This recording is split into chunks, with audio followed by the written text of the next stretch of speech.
Yeah, I had my first cigar in like a fucking month, and it was delish. It was delicious. It was bad. It was bad. I fucking went to the cigar shop. The guy was literally like, "Where you been?" I was like, "Hey, I'm down to 2 a month." He goes, "Ah, it's great. It's great." I fucking went in there. It was just, I just missed it. I missed the smell. I sound like fucking Champ Kind. I missed the way you smell. And I went in there. What was hilarious was I went to this place, Hollywood Smoke, out in Santa Monica. And as I was driving down Main Street, great fucking street out here in L.A., it's St. Patty's Day, and it was just getting geared up. It was like right around 6:30, like just the absolute fucking shit show that is St. Patrick's Day out here. And I should say in the United States, absolute shit show. The fucking light green plastic hats, those fuckheads are out, and then you had the girls, of course, whoring it up. You got to love that. I saw these two smoking hot fucking chicks with like the same color, like, is those green plastic hats, like mini skirts with like thigh highs on. So I'm like, all right, they're obviously slinging drinks. Or maybe they're not,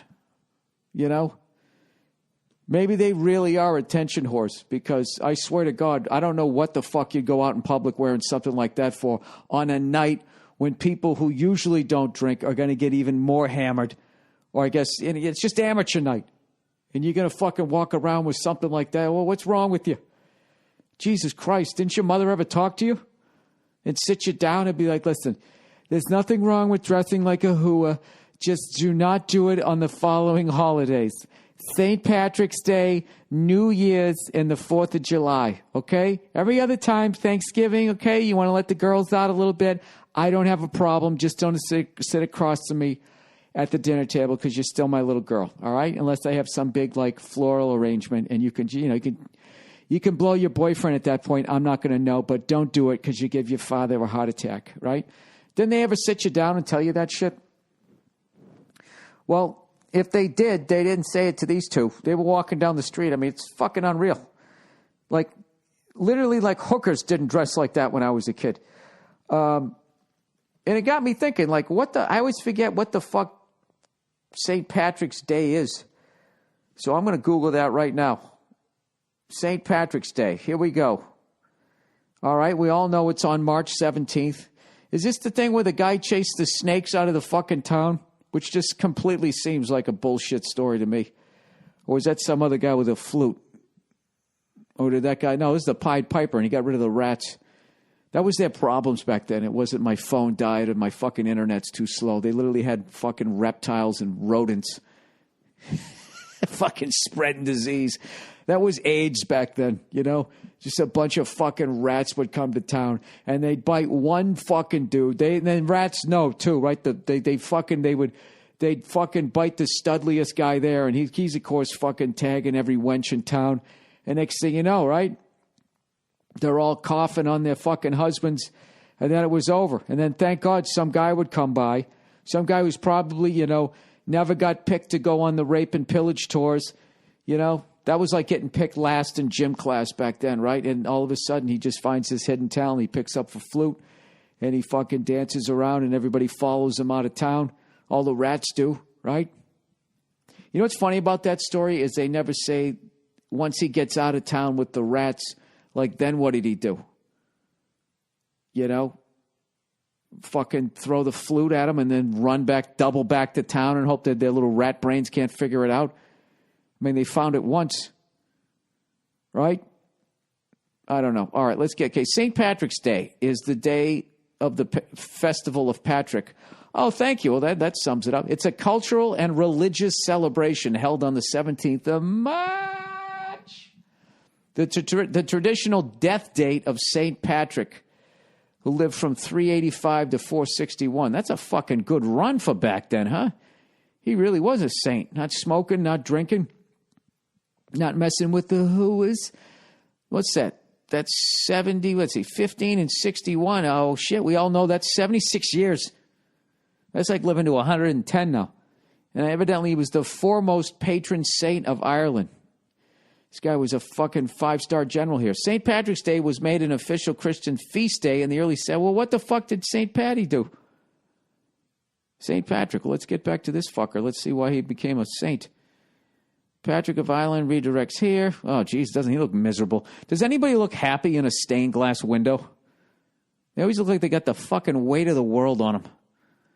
What is wrong with my religion? Jesus, is there one picture of Jesus smiling, like cracking up, hanging out with the apostles, and somebody farted or something, and they just decided to paint him in that moment? They just never do it. He must have had some fun, right? Well, speaking of didn't he laid down with, what the fuck was her name? That's a good whore name from back then. Huh? Ethel? All right. All right. St. Patrick was a 5th century Romano. Oh, no, come on. Romano British Christian missionary and bishop in Ireland, known as the Apostle of Ireland. He's the primary patron saint of Ireland. This all sounds like filibustering right now, like they're trying to kill a bill. Along with Saint, who gives a fuck, he's also said something equal to apostles.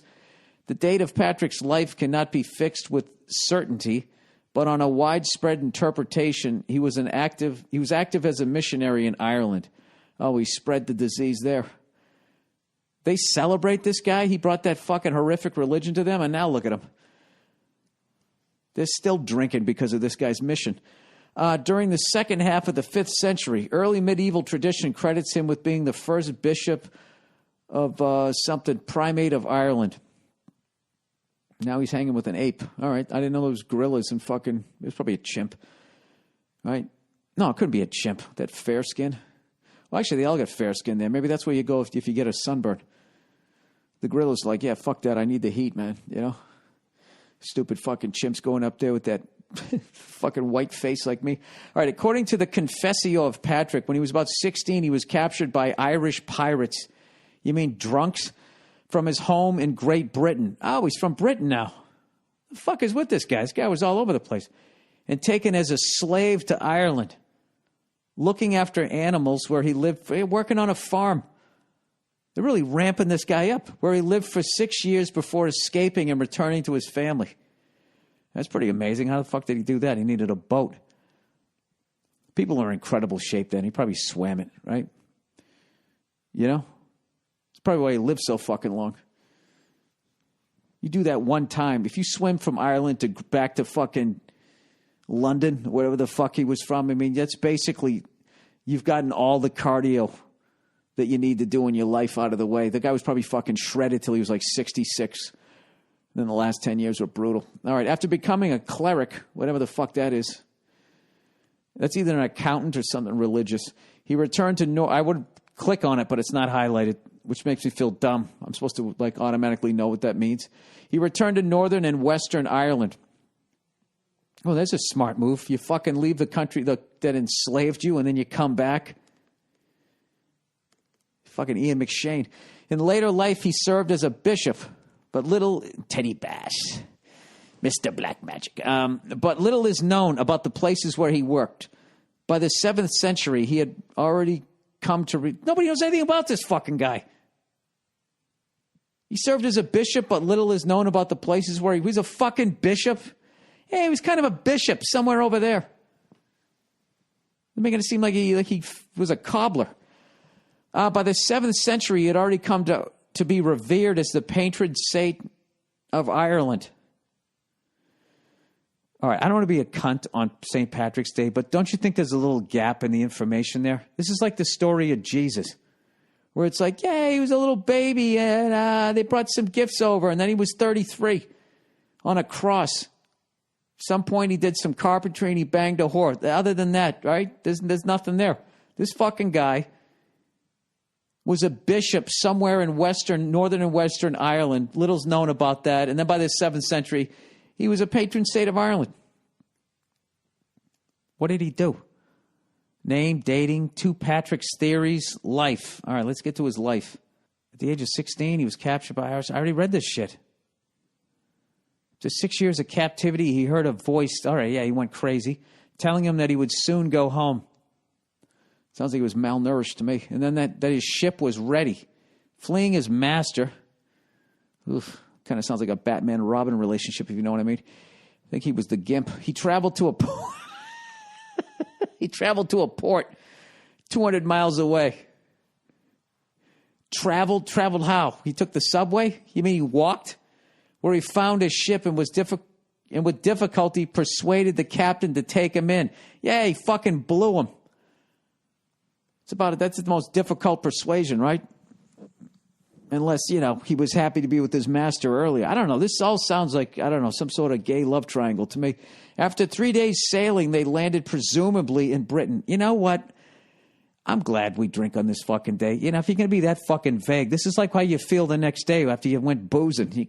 What'd you do last night? I don't know. I was kind of a drunk in Western L.A., and then the cops came, and I heard this voice in my head saying that there was a ship waiting for me. Yeah, what do you mean? You called Uber? Yeah, basically. All right, I apologize for all of that. Happy St. Patrick's Day, everybody.